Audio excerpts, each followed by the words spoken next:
Hi అండి, నేను మీ Soundarya. Welcome back to our channel. ఈ రోజు వీడియోలో ఇప్పి మసాలా ఎలా ప్రిపేర్ చేసుకోవాలో చూపించబోతున్నాను. మనకి ఎప్పుడైనా ఆకలి అవుతున్నప్పుడు ఇన్స్టెంట్ గా 5 నిమిషాల్లో ఈ ఇప్పి మసాలాని అయితే ప్రిపేర్ చేసుకోవచ్చు. టేస్ట్ అయితే చాలా చాలా బాగుంటుంది. మన ఛానల్ ని ఎవరైనా ఫస్ట్ టైం చూస్తున్నట్టయితే ప్లీజ్ అండి లైక్ చేసి సబ్స్క్రైబ్ చేయండి. ఈ ఇప్పి మసాలాని ఒక్కొక్కరు ఒక్కొక్క విధంగా చేస్తూ ఉంటారు. మరి నా స్టైల్లో ఈ ఇప్పి మసాలాని ఎలా ప్రిపేర్ చేసుకోవాలో చూపిస్తాను. నేను ప్రిపేర్ చేసిన ఇప్పి మసాలాను అయితే పిల్లల దగ్గర నుండి పెద్దవాళ్ళ వరకు చాలా ఇష్టంగా తినేస్తారు. మరి ఇంకెందుకు ఆలస్యం, ప్రాసెస్ లోకి వెళ్ళిపోదాము. ఇప్పి మసాలా కోసం సన్నగా కట్ చేసి పెట్టుకున్న ఆనియన్స్, సన్నగా కట్ చేసుకున్న పచ్చిమిర్చి, సన్నగా కట్ చేసుకున్న టమాటోలు, కొద్దిగా కరివేపాకు, ఒక ఇప్పి ప్యాకెట్ అయితే తీసేసుకున్నాను. చూడండి, నేనైతే ఇక్కడ 15 రూపీస్ ది ఇప్పి ప్యాకెట్ తీసుకున్నాను. వీటన్నిటిని రెడీ చేసి అయితే పక్కన పెట్టేసుకోవాలి. ఇప్పుడు స్టవ్ వెలిగించి అడుగు మందంగా ఉన్న ఒక గిన్నెనైతే పెట్టుకోవాలి. గిన్నె వేడైన తర్వాత ఇందులోకి ఒక 2 టేబుల్ స్పూన్ల వరకు ఆయిల్ ని వేసేసుకోవాలి. ఆయిల్ వేడైన తర్వాత ఇందులోకి కొద్దిగా ఆవాలు, జీలకర్రని వేసుకోవాలి. మీకు నచ్చితే వేసుకోవచ్చు, లేదంటే స్కిప్ చేసేయచ్చు. ఆవాలు, జీలకర్ర చక్కగా వేగిపోయిన తర్వాత ఇందులోకి సన్నగా కట్ చేసి పెట్టుకున్న పచ్చిమిర్చి ముక్కల్ని అయితే యాడ్ చేసుకోవాలి. పచ్చిమిర్చి ముక్కల్ని వీలైనంత సన్నగా కట్ చేసుకోండి. పచ్చిమిర్చి వేసుకున్న తర్వాత సన్నగా కట్ చేసి పెట్టుకున్న ఆనియన్ ముక్కల్ని కూడా వేసేసుకోవాలి. ఆనియన్ ముక్కల్ని వేసుకున్న తర్వాత ఇందులోకి ఒక 4-5 కరివేపాకు రెమ్మల్ని అయితే వేసేసుకోవాలి. ఇందులోకి ఒక హాఫ్ ఇంచు అల్లాన్ని కూడా వేసుకోవాలి. అల్లం వేయడం వల్ల మనకు మంచి ఫ్లేవర్ ఉంటుంది.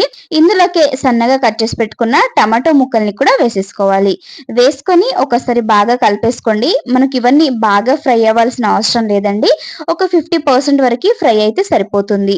ఇలా అన్నింటినీ వేసుకున్న తర్వాత ఒకసారి బాగా కలిపేసుకోండి. చూడండి, మనకు ఆనియన్స్, టమాటోస్ కాస్త ఫ్రై అయిపోయాయి కదా. ఇప్పుడు ఇందులోకి కొద్దిగా పసుపుని యాడ్ చేసుకోండి.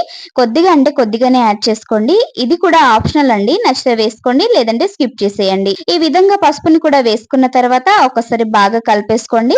ఇందులోకి సన్నగా కట్ చేసి పెట్టుకున్న కొత్తిమీరని కూడా యాడ్ చేసేసుకోవాలి. కొత్తిమీరని కూడా యాడ్ చేసుకున్న తర్వాత మరొకసారి బాగా కలిపేసుకోండి. మనకు టమాటోస్, ఆనియన్స్ చక్కగా ఫ్రై అయిపోయాయి కదా. ఇప్పుడు ఇందులోకి కొద్దిగా వాటర్ ని అయితే యాడ్ చేసుకోవాలి. మీకు సూప్ ఎక్కువగా కావాలి అని అనుకుంటే వాటర్ ని కాస్త ఎక్కువగా యాడ్ చేసుకోండి. నేను సూప్ వద్దనుకుంటున్నాను కాబట్టి, న్యూడిల్స్ లాగా కావాలి అని అనుకుంటున్నాను కాబట్టి వాటర్ ని కాస్త తక్కువగా యాడ్ చేసుకుంటున్నాను. వాటర్ ని యాడ్ చేసుకున్న తర్వాత ఒకసారి బాగా కలిపేసుకొని వాటర్ అనేది బాగా బాయిల్ అయ్యే వరకు బాయిల్ చేసుకోవాలి. వాటర్ అనేది మనకు చక్కగా బాయిల్ అయిపోయిన తర్వాత చూడండి, వీడియోలో చూపిస్తున్నట్టుగా వాటర్ అనేది చక్కగా బాయిల్ అయిన తర్వాత మనం తీసుకున్న ఇప్పి ప్యాకెట్ ని ఓపెన్ చేసేసి అందులో ఉన్న ఇప్పి నూడిల్స్ ని అయితే ఇందులోకి వేసేసుకోవాలి.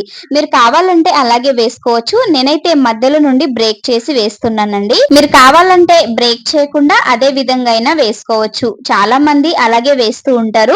నేనైతే బ్రేక్ చేసి వేస్తున్నాను. ఈ విధంగా బ్రేక్ చేసి పూర్తిగా వేసేసుకోవాలి. ఇలా వేసుకున్న తర్వాత ఒకసారి బాగా కలిపేసుకోండి. వీడియోలో చూపిస్తున్నట్టుగా ఒకసారి బాగా కలిపేసుకోండి. బాగా కలిపేసుకొని గ్యాస్ ని మీడియం ఫ్లేమ్ లో పెట్టుకొని బాగా కుక్ చేసుకోండి. మధ్య మధ్యలో కలుపుకుంటూ బాగా కుక్ చేసుకోవాలండి, లేదంటే అడుగంటిపోతుంది. ఈ విధంగా 50% వాటర్ అనేది ఎగిరిపోయిన తర్వాత ఇందులోకి మనకు మ్యాజిక్ మసాలా ప్యాకెట్ వస్తుంది కదా, ఆ ఇప్పి మసాలా ప్యాకెట్ ని ఇందులోకి అయితే వేసేసుకోవాలి. ఇలా మసాలాని కూడా యాడ్ చేసుకున్న తర్వాత ఒకసారి బాగా కలిపేసుకోండి. చూడండి, మనకు ఇప్పిలో ఉన్న వాటర్ అనేది పూర్తిగా ఇంకిపోయింది కదా. మీకు కాస్త సూప్ కావాలి అని అనుకుంటే ఈ స్టేజ్ లోనే దించేసుకోవచ్చు. సూప్ ఎక్కువగా కావాలి అనుకుంటే కాస్త కొత్తిమీరని చల్లేసి దించేసుకోండి. లేదు మీకు న్యూడిల్స్ లాగా కావాలి అని అనుకుంటే ఇంకొక 2 నిమిషాల పాటు ఈ విధంగా కలుపుతూ బాగా ఫ్రై చేసేసుకోండి. చూడండి, వీడియోలో చూపిస్తున్నట్టుగా ఈ విధంగా పూర్తిగా వాటర్ అనేది ఎగిరిపోయే వరకు ఇలా కలుపుతూ బాగా కుక్ చేసేసుకోవాలి. చూడండి, మనకు వాటర్ అనేది పూర్తిగా ఎగిరిపోయింది కదా. ఎంత బాగున్నాయో కదా, చూస్తేనే తినాలనిపిస్తుంది. మనకు న్యూడిల్స్ లో వాటర్ అనేది పూర్తిగా ఇంకిపోయింది కదా. ఇప్పుడు ఈ న్యూడిల్స్ ని మరొకసారి బాగా కలిపేసుకొని స్టవ్ ఆఫ్ చేసుకుంటే సరిపోతుంది. అంతే అండి, యమ్మీ యమ్మీ ఇప్పి మసాలా న్యూడిల్స్ అయితే మనకు రెడీ అయిపోయాయి. టేస్ట్ మాత్రం చాలా బాగుంటుంది. ఈ మసాలా న్యూడిల్స్ టేస్ట్ అనేది పిల్లల దగ్గర నుండి పెద్దవాళ్ళ వరకు అందరు కూడా ఇష్టపడుతూ ఉంటారు కదా. ఎప్పుడైనా ఆకలైనప్పుడు ఇన్స్టెంట్ గా ఈ నూడిల్స్ అయితే ప్రిపేర్ చేసుకోవచ్చు. టేస్ట్ అయితే చాలా చాలా బాగుంటుంది. ఈ ఇప్పి మసాలా నూడిల్స్ అంటే నాకైతే చాలా ఇష్టం అండి. మరి మీలో ఇంతమందికి ఇష్టమో కామెంట్ బాక్స్ లో కామెంట్ చేయండి. ఇలా ప్రిపేర్ చేసిన ఇప్పి నూడిల్స్ పైన కాస్త కొత్తిమీరని చల్లేసుకోండి. కొత్తిమీరని చల్లేసుకొని ఒక బౌల్లోకి సర్వ్ చేసి పిల్లలకి ఇచ్చామంటే పిల్లలైతే చాలా చాలా ఇష్టంగా తింటారండి. నా ప్రాసెస్ లో ఇప్పి మసాలా నూడిల్స్ ఎలా ప్రిపేర్ చేశానో చూసారు కదా. మరి మీకు నచ్చిందా? మీకు నచ్చితే మీరు కూడా ఒకసారి తప్పకుండా ట్రై చేయండి. మీరు ట్రై చేసిన తర్వాత మీకు ఎలా కుదిరిందో కామెంట్ బాక్స్ లో కామెంట్ చేయడం మాత్రం అస్సలు మిస్ చేయకండి. ఈ వీడియో కనుక మీకు నచ్చినట్టయితే లైక్ చేయండి, షేర్ చేయండి. మరిన్ని మంచి మంచి వీడియోస్ కోసం మన ఛానల్ ని సబ్స్క్రైబ్ చేయండి. పక్కనే ఉన్న బెల్ ఐకాన్ ని క్లిక్ చేయండి. Okay friends, bye. మరి థ్యాంక్ యూ ఫర్ వాచింగ్.